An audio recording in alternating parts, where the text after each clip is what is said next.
De Samuel, chapitre 4. Lorsque le fils de Saül apprit qu'Abner était mort à Hébron, ses mains restèrent sans force et tout Israël fut épouvanté. Le fils de Saül avait deux chefs de bande. L'un s'appelait Baana et l'autre Rékab. Ils étaient les fils de Rimon, de Béhéroth, membres de la tribu de Benjamin. Béhéroth était en effet considéré comme faisant partie de Benjamin, et les Béhérothiens s'étaient réfugiés à Githaïm, où ils ont habité jusqu'à aujourd'hui. Jonathan, le fils de Saül, avait un fils handicapé aux deux jambes. Il était âgé de 5 ans lorsqu'arriva de Jizréel la nouvelle de la mort de Saül et de Jonathan.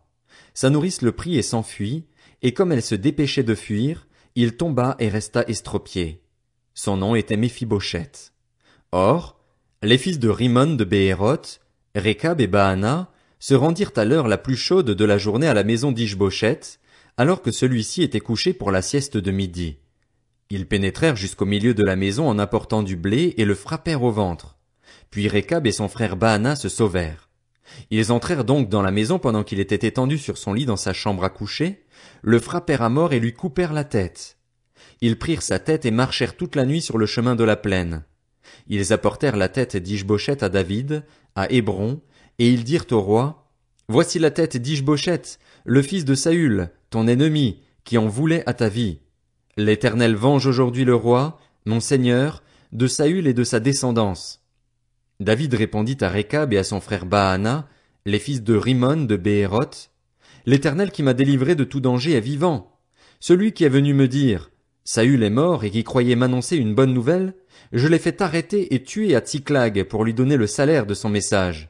Quand des méchants comme vous ont assassiné un homme juste dans sa maison et sur son lit, c'est d'autant plus volontiers que je vous redemanderai son sang que vous avez versé et vous ferai disparaître de la terre. » David ordonna alors à ses jeunes serviteurs de les tuer. Ils leur coupèrent les mains et les pieds et les suspendirent au bord de l'étang d'Hébron. Puis ils prirent la tête d'Ishbosheth et l'enterrèrent dans le tombeau d'Abner à Hébron. De Samuel, chapitre 5. Toutes les tribus d'Israël vinrent trouver David à Hébron pour dire, « Nous sommes faits des mêmes os et de la même chair que toi. Auparavant déjà, lorsque Saül était notre roi, c'était toi qui faisais partir Israël en campagne et qui l'en faisais revenir. L'Éternel t'a dit, c'est toi qui prendras soin de mon peuple, Israël, et qui deviendras son chef. » Ainsi, tous les anciens d'Israël vinrent trouver le roi à Hébron et là, le roi David fit alliance avec eux devant l'Éternel. Ils consacrèrent par onction David comme roi sur Israël. David était âgé de 30 ans lorsqu'il devint roi, et il régna 40 ans. Il régna 7 ans et 6 mois sur Juda à Hébron, et 33 ans sur tout Israël et Juda à Jérusalem. Le roi marcha avec ses hommes sur Jérusalem contre les Jébusiens, qui habitaient le pays. Ils dirent à David, « Tu n'entreras pas ici, car même les aveugles et les boiteux te repousseront en disant, « David n'entrera pas ici. » David s'empara néanmoins de la forteresse de Sion, c'est-à-dire la ville de David. David avait dit ce jour-là, « Si quelqu'un veut battre les Jébusiens, il devra atteindre par le canal ces boiteux et ces aveugles qui sont les ennemis de David. » C'est pourquoi l'on dit, « L'aveugle et le boiteux n'entreront pas dans le temple. » David s'installa dans la forteresse, qu'il appela ville de David. Il fit des constructions de tous côtés, à partir de la terrasse de Mio jusque vers l'intérieur. David devenait de plus en plus puissant et l'Éternel, le Dieu de l'univers, était avec lui. Hiram, le roi de Tyr, envoya des messagers à David, ainsi que du bois de cèdre, avec des charpentiers et des tailleurs de pierre, et ils lui construisirent une maison. David reconnut alors que l'Éternel l'affermissait comme roi sur Israël, et donnait du rayonnement à sa royauté à cause de son peuple, Israël. David prit encore des concubines et des femmes de Jérusalem, après son arrivée d'Hébron, et il eut encore des fils et des filles. Voici le nom des enfants qu'il eut à Jérusalem. Shammua, Shobab, Nathan, Salomon, Jibar, Élishua, Népheg, Japhia, Élishama, Eliada et Éliphélet. Les Philistins apprirent qu'on avait consacré par onction David comme roi sur Israël, et ils montèrent tous à sa recherche. David en fut informé et descendit à la forteresse. Les Philistins arrivèrent et se déployèrent dans la vallée des Réphaïm. David consulta l'Éternel en disant, « Dois-je monter contre les Philistins?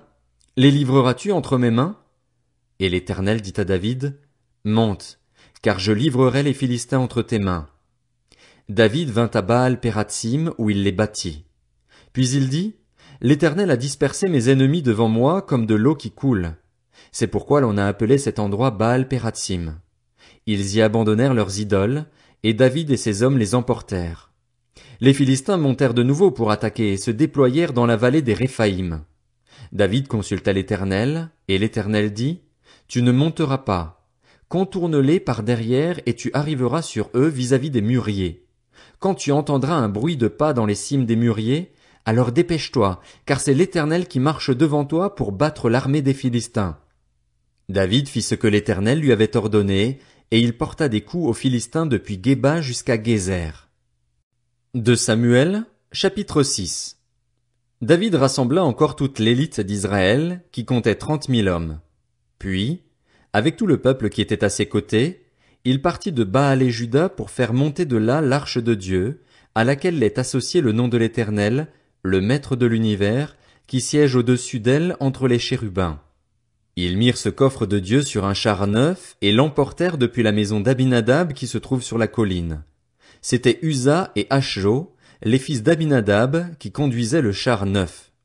Ils l'emportèrent donc depuis la maison d'Abinadab qui se trouve sur la colline.